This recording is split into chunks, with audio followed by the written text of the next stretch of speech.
Muy buenas y bienvenidos a otro vídeo de la 10ª jornada de cardiogenética. Yo soy David Fernández Vázquez, cardiólogo de la Unidad de Cardiopatías Familiares del Hospital Virgen de la Risaca, y vamos con el vídeo sobre el síndrome de Brugada. El síndrome de Brugada es una cardiopatía hereditaria englobada dentro de las canalopatías. En este vídeo vamos a explicar en qué consiste, cómo se diagnostica, cuáles son las diferentes opciones de tratamiento que tenemos y cuál es el pronóstico de esta enfermedad. Se trata de una enfermedad poco frecuente, aunque no se conoce con exactitud, pero se estima que la prevalencia está alrededor de 1 de cada 5.000 personas. Para comprender la causa y las consecuencias de esta enfermedad, antes debemos de saber que el cuerpo humano está compuesto por células que se agrupan formando tejidos. Estos a su vez forman los diferentes órganos y los diferentes órganos también en su conjunto dan los sistemas o aparatos. No todas las células del cuerpo son iguales, sino que las células de cada tejido en concreto tienen una forma y unas propiedades específicas según la función que realizan. De esta forma, las células del corazón, llamadas miocardiocitos, tienen dos funciones principales. Por un lado, tienen la capacidad de contraerse y estirarse, actuando en conjunto como un músculo, que permite la función de bomba para impulsar la sangre a todo el organismo. Y por otro lado, tienen la capacidad de generar y transmitir un impulso eléctrico a las células vecinas para que puedan activarse y así contraerse. Para generar y transmitir este impulso eléctrico, las células utilizan unos canales o compuertas localizados en su membrana celular, con los que permiten la entrada y salida de diferentes iones: sodio, calcio, potasio, y gracias a esto generan una diferencia de concentración entre dentro y fuera de la célula que crea un gradiente eléctrico. En el síndrome de Brugada se encuentra alterado uno de estos canales, concretamente un canal de sodio. Se trata de una enfermedad hereditaria. Los investigadores que la descubrieron, los hermanos Brugada, se dieron cuenta de que familias enteras tenían unos síntomas y unas alteraciones en el electro muy parecidas. Por tanto, debía de haber alguna anomalía en el código genético que explicara esta enfermedad. Hoy día sabemos que se debe a una alteración en uno de los genes que tiene la información que codifica para estos canales de sodio y que tiene un tipo de herencia que llamamos dominante. Esto quiere decir que hay aproximadamente un 50% de probabilidades de transmitir la alteración de padres a hijos. Por tanto, cuando diagnosticamos a un paciente hay que estudiar a sus familiares cercanos, sean adultos o niños.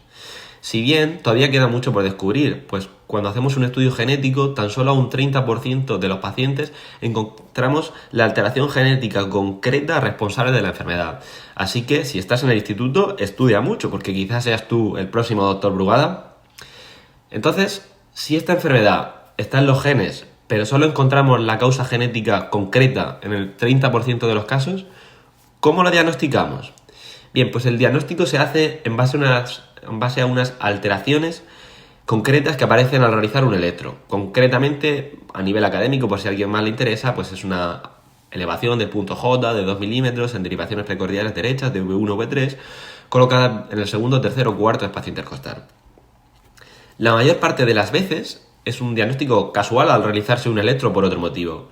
Otras veces se diagnostica cuando estamos estudiando a familiares de pacientes que ya sabemos que tienen síndrome de Brugada.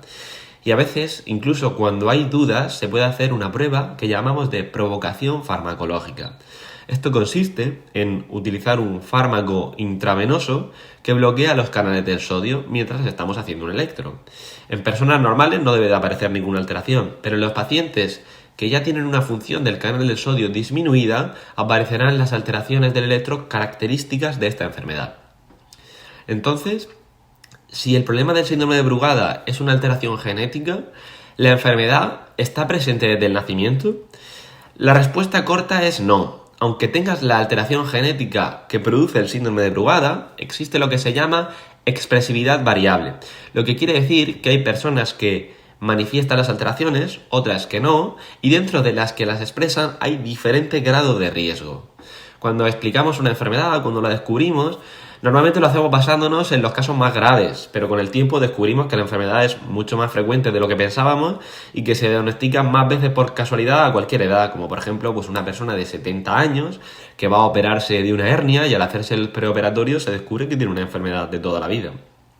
Bueno, Ya sabemos que el síndrome de Brugada se produce por una alteración en los canales del sodio y que se hereda en los genes a través de la familia.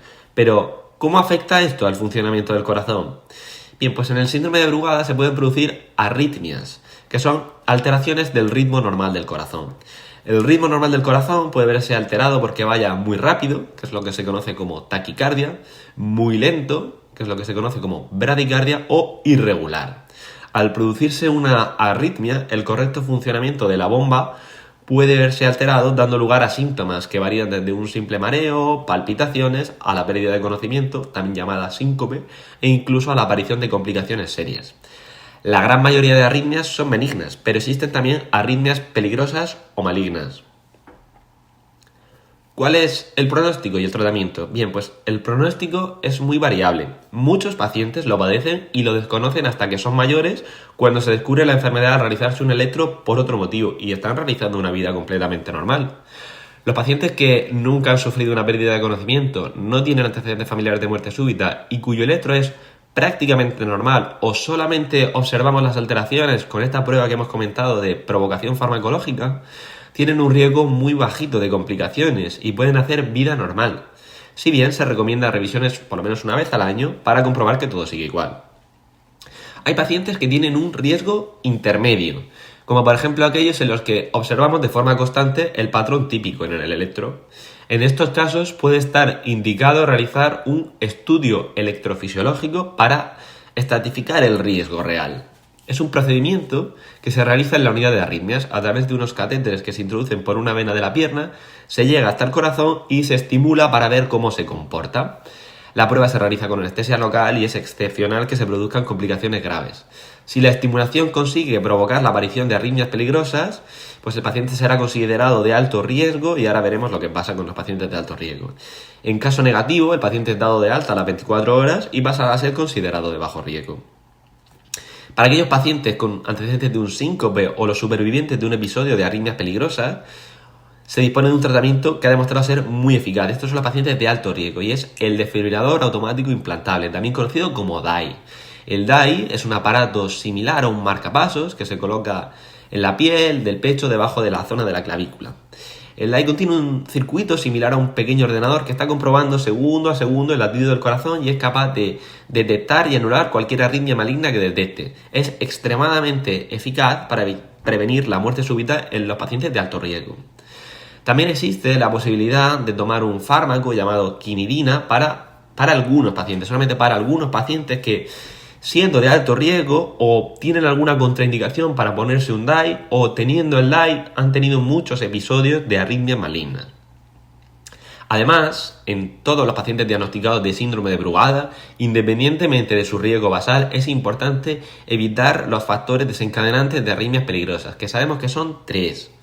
La fiebre, por tanto es importante tomar antitérmicos como el paracetamol cuando tenemos fiebre para evitar complicaciones, el alcohol y algunos medicamentos. Por lo que si te han diagnosticado síndrome de Brugada, siempre que vayas al médico es recomendable recordarlo. La lista de fármacos completa se puede consultar en esta página web y es algo que es de uso común entre los médicos. Aunque se oye mucho en los medios de comunicación sobre la aparición de arritmias y muerte súbita mientras se practica deporte, sabemos que en esta enfermedad es algo excepcional y con todos los datos científicos que tenemos hasta ahora no hay ningún tipo de restricción para la práctica deportiva en los pacientes diagnosticados de síndrome de Brugada.